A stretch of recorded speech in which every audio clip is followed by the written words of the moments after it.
गड आला पण सिंह गेला अशा आशयाच्या बॅनरने वेधले ठाणेकरांचे लक्ष।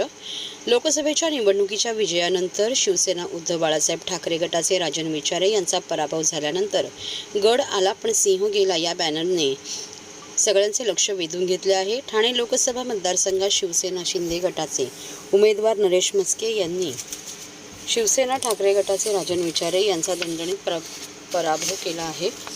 2,34,000 मतांनी नरेश म्हस्के विजयी ठरले आहेत। मुंबईमध्ये ठाकरे गटाला घवघवीत यश मिळाले, परंतु ठाण्यातील उद्धव ठाकरे यांचे कट्टर समर्थक राजन विचारे यांची मोठ्या मताधिक्याने हार झाल्याने ठाण्यातील उद्धव ठाकरे यांची शाखा समजली जाणारी चंदनवाडी शिवसेना शाखा येथे शिवसैनिकांनी अनोखा असा शाखा प्रमुख तानाजी कदम यांनी बॅनर लावला आहे।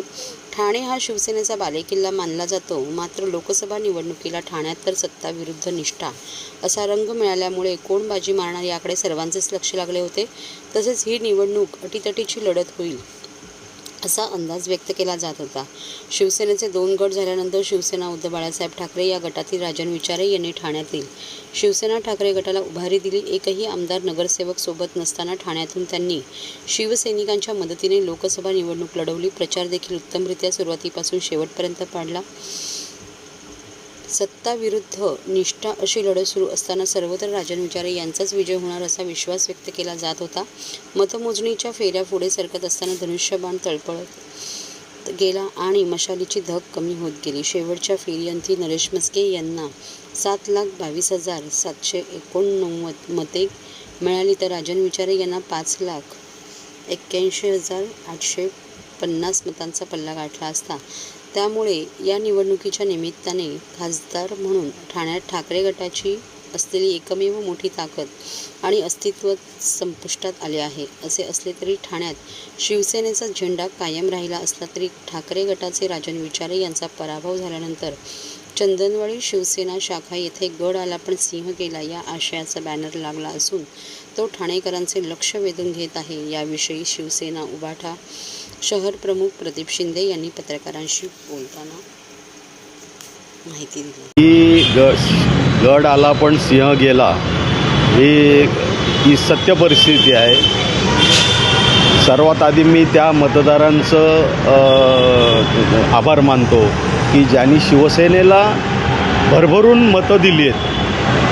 कुठलीही अपेक्षा न ठेवता उद्धव बाळासाहेब ठाकरेंनी ज्या वेळेला हा प्रकार 2 वर्षापूर्वी झाला त्यावेळेला उद्धव साहेबांनी सगळ्यांना सांगितलं की शिवसैनिकांना तुम्हाला देण्यासारखं काही नाही माझ्या हातात, मी आता तुम्हाला काहीच देऊ शकत नाही। त्या ह्याच्यामध्ये ठाण्याच्या नागरिकांनी आज आपल्याला जे काय 5-5.5 लाखाचं मताधिक्य दिलेलं आहे हेच शिवसेनेसाठी खूप आहे। निवडणूक असते, हार जीत ही असते।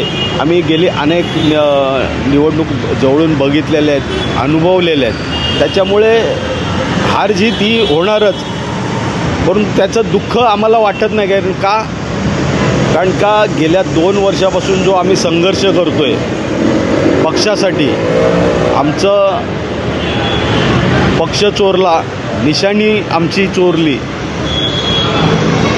मशाल घेऊन आम्ही नवीन निशाणी घेऊन आज इथपर्यंत आलेलो आहे।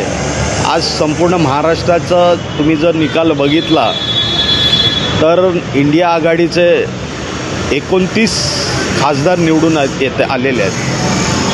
हा आकडा काय छोटा नाही आहे, 29 खासदार येणं म्हणजे। आणि ज्यांनी सत्तेचा बाजार मांडून सत्ता आपल्या हातात घेण्यासाठी जे काय कारस्थान केली त्यांचे 18 खासदार निवडून आलेले आहेत। तर लोकांनी, मतदारांनी त्यांना जो हक्क न्याय होता तो त्यांनी दिलेला आहे। बाकी तुम्ही बघा काय आहे ते। वाटतं 400 पारचा नारा देण्यात आलेला, 45 पारचा नारा जे आहे ते देण्यात आलेला, मोदीचे अनेक रोड शो आले, सभा झाले, मात्र कुठे बघा माझ्या संपूर्ण याच्यामध्ये राजकीय कारकिर्दीमध्ये दिल्लीच्या पंतप्रधानांना महाराष्ट्रात आणि मुंबईमध्ये येऊन रोड शो करायला लागतात ही मला वाटतं पहिली वेळ आहे। याच्या आधी एवढे पंतप्रधान झाले, परंतु मला आठवत नाही असे रोड शो कुठल्या पंतप्रधानांना करायला लागले। तुम्ही एवढं जर काम केलं होतं मग तुम्हाला रोड शो करण्यापर्यंत यायची गरज नव्हती, बरोबर की नाही? रोड शो इतक्या खालपर्यंत प्रचार करण्याची तुम्हाला गरज नव्हती.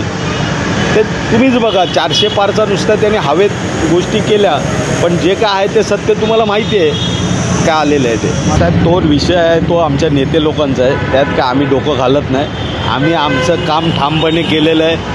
आमचं एकच दुःख आहे की आमचा शिवसेना हा गड राखला आम्ही, पण आमचा सिंह आज थोडासा आम्ही त्या दुःखात आहो की आम्हाला खूप आशा होती की आमची ठाण्याची सीट ही 110% येणार, परंतु शेवटी जे झालं ते झालं. परंतु तुम्हाला सांगतो आम्ही त्याच्यातून सुद्धा पूर्ण उभे राहू आणि तुम्हाला येणारा जो आमदारकीचा हे आहे त्यात आम्ही आमचा चमत्कार आम्ही नक्कीच दाखवू. तुम्हाला सांगतो बघा, आमचा मुंबईचा गड शिवसेनेचा आम्ही राखलेला आहे, परंतु ठाण्याचा आमच्या जे लाडके खासदार होते राजनजी विचारे यांचा जो पराभव झाला त्याच्यासाठी आम्ही हे इथे स्लोगन लावलेलं आहे की गड आला आणि आमचा सिंह गेला.